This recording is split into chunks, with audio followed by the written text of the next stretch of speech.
Inky the Octopus. It's based on a real life aquatic escape.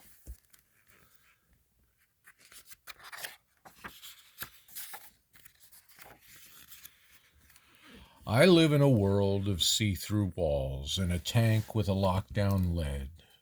Locked down lid. I'm fed like a king, 3 meals a day of lobsters, shrimp, and squid.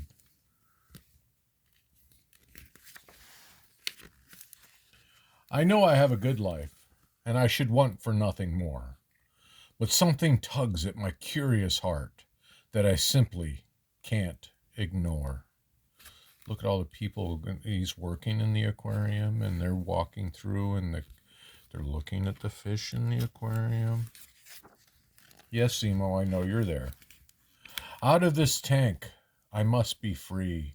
I must explore the open sea. I've always liked 8-arm charades and seaweed hide and seek. I've had fun playing gravel hockey and tentacle tag each week. But I long to see a brand new world of plants and rocks and fish. Discovering things I've never known has become my only wish. Out of this tank I must break free. I hear the ocean calling me.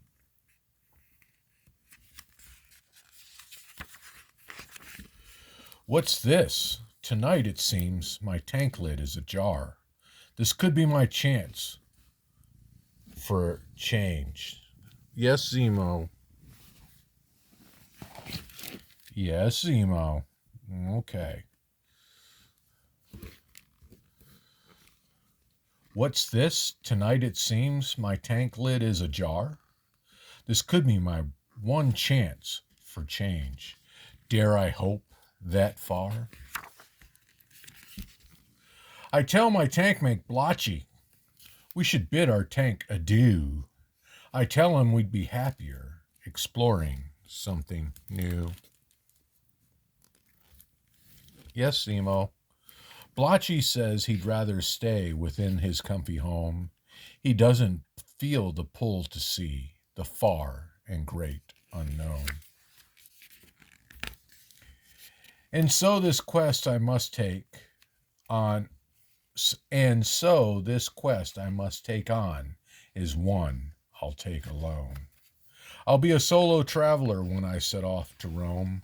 Out of this tank I must break free. My heart flies to the open sea. Here I go to the top of the tank. I slide one arm outside. The air in the room feels dry and cool.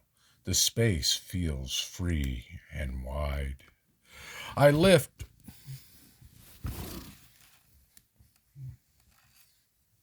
Yes, Zemo. You need to settle down. Oh, where are we at? Here I go to the top of the tank. Here I go to the top of the tank. Oh, you messed some stuff up. There we go. Here I go to the top of the tank. I slide one arm outside. The air in the room feels dry and cool. The space feels free and wide. I lift arm 2, 3, and 4. Next, 5, 6, 7, 8. My head is last, and then I'm sliding down the tank's glass plate.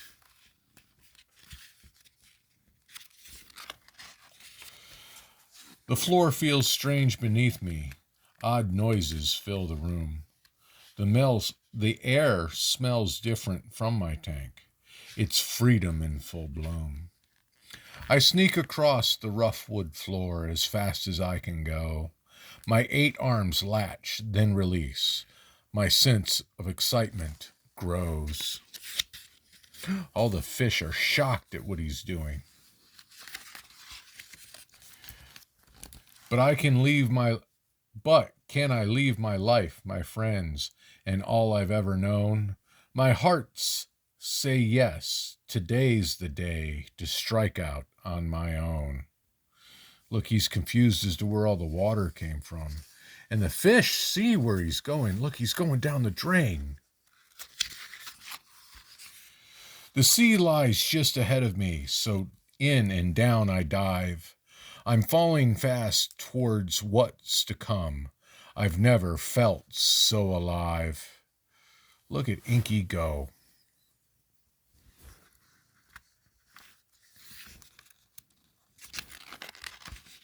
I plunge, I swim, I breathe, I whirl, I float, I spin, I glide.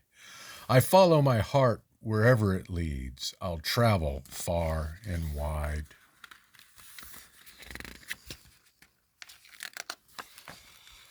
Out of my tank at last I'm free. Long may I journey the splendid sea. Oh, it looks so open for him compared to that tank he was in. And he's not sharing it with Blotchy. Oh. Okay, we've got some different stories here. Let's see what this is.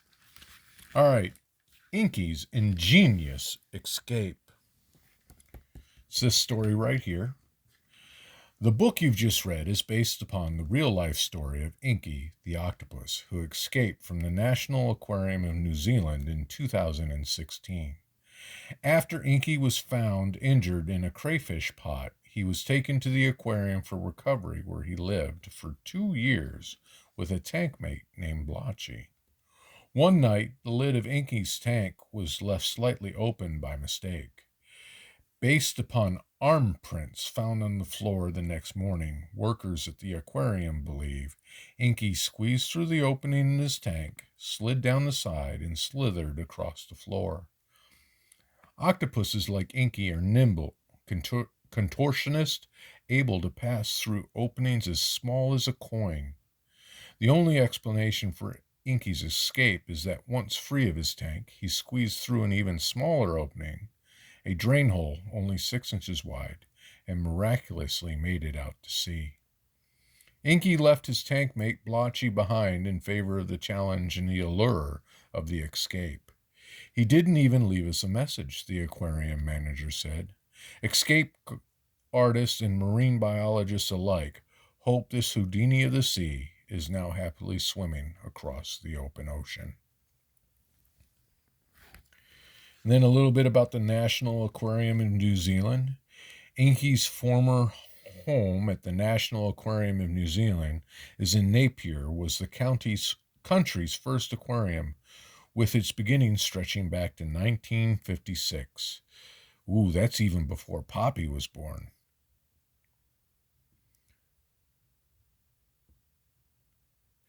Today, this aquarium is home to over 100 diverse animals from New Zealand and around the world, with a goal of protecting natural habitats and biodiversity.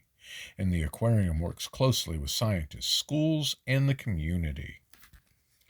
1956, that's before Mimi, too. Other odd octopuses.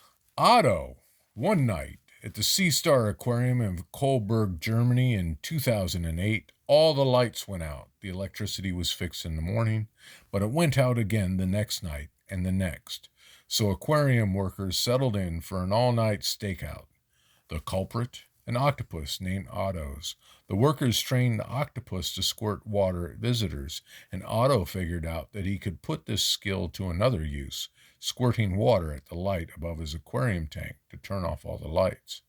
Otto was known to enjoy playing with chessboard until he grew bored of it and tossed it away, right out of his aquarium. Flo. In 2009, an octopus at the Santa Monica Pier Aquarium in California flooded the aquarium with about 200 gallons of seawater. The relatively small but very handy octopus, Flo, took apart a water valve in her tank, letting seawater pour out for about 10 hours until the first aquarium worker arrived on the scene of the crime. Sid the octopus tried escaping the Portobello Aquarium in New Zealand several times before aquarium workers decided to release him back into open waters in 2009. This aquarium is no stranger to sneaky octopuses. Sid's predecessor, named Harry for Harry Houdini, used to sneak out of his tank to eat crayfish from a neighboring tank. Workers originally thought the missing crayfish was a prank perpetrated by the biology students until Harry was caught replacing the lid on the crayfish tank and returning to his own. Let's see here. Are you squidding me? A sucker born every minute. How many tentacles do octopuses have again? Trick question. The answer is 0. Octopuses actually have no tentacles at all, but they have 4 pairs of arms, which are different from tentacles in the term of how many suckers they have. Suckers are the circular muscles found along the underside of each arm. Tentacles only have suckers at the tips. Unlike octopuses, squids have both tentacles and arms. Octopuses, octopi, or octopodes? Pick your favorite, they're all right. In any case, octopuses are loners. They don't usually travel in groups, so unlike a school of dolphins or a shoal of fish, there's no official word for a bunch of octopuses. I like a word of it's called a circus for a bunch of puffins is called a circus. I like that one. That's one of my favorites. Want an octopus kiss? No, you really don't. All octopuses have venomous saliva, although most octopuses' venom is not powerful enough to be dangerous to humans. Certain species, like the tiny blue ring octopus, could paralyze a person within minutes. Oh, I've heard that before. Octopuses have beaks. The beak is on the underside of the octopus, where all the arms meet. Octopuses use the beak to break open clamshells, and it has a barbed tongue called a radula that can scrape out the meat inside. The beak is the only hard part of the octopus's body, and an octopus can contort its body so nimbly it can fit through nearly any space wide enough to fit its beak. Wow, that's neat. Masters of disguise. There isn't a time to escape. If there isn't time to escape ocean predators such as eels, dolphins, or sharks, an octopus can camouflage itself in less than a second.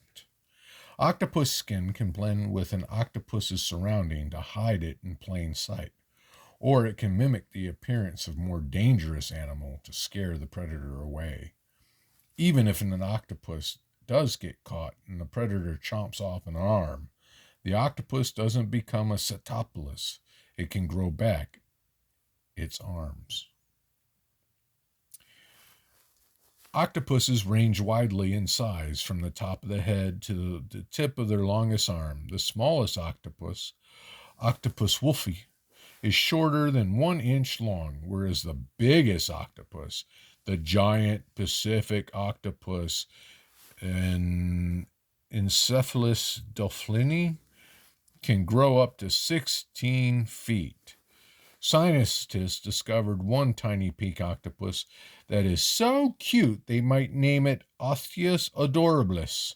It's true. So, 3 hearts and 9 brains are better than 1. Swimming with 8 arms is exhausting. That's why octopuses have 3 hearts for extra help. 2 to pump blood to the gills so they can breathe, and a 3rd to keep blood moving throughout the rest of the body. An octopus has also 1 central brain, but 2/3 of its neurons are found in its arms rather than its head. That's why some scientists say octopus's arms have a mind of their own, and an octopus is able to multitask like a champ, able to open a shellfish with 1 arm while using another to explore or another to taste food. There are 300 different species of octopuses have been discovered by scientists. While all octopuses live in salt water, they live in different regions. Some live deep down in the cold ocean floor, while others live in warm, shallow water. Wow. Octopuses have no bones. Octopuses are invertebrates, which is why scientists call creatures with no backbones. They have no skeleton at all. In fact, this is a part of what make octopuses such great natural escape artists. Watch out for spilled ink. If an octopus feels threatened, it can release a cloud of blinding black liquid into the water, just like a superhero's smoke bomb. This cloud of ink temporarily blinds attackers, blocks their sense of smell, and allows this underwater ninja to disappear without a trace. You touch it, you taste it. An octopus's sense of touch is so powerful that the suckers on its arms allow it to taste whatever it is touching. Imagine being able to taste whatever you want before putting it in your mouth. Parents would never be able to say, "Just try it, you'll like it," ever again. Octopuses really have it made. A spiral-shelled mollusk with tentacles, called the nautilus, is actually a relative of the octopus. Cephalopods is the name scientists use for sea animals like the octopus, the squid, and the nautilus, which all share a common biological trait, such as being exclusively marine animals with large heads and long arms or tentacles. So that was a nice stuff to learn. That's Inky the Octopus.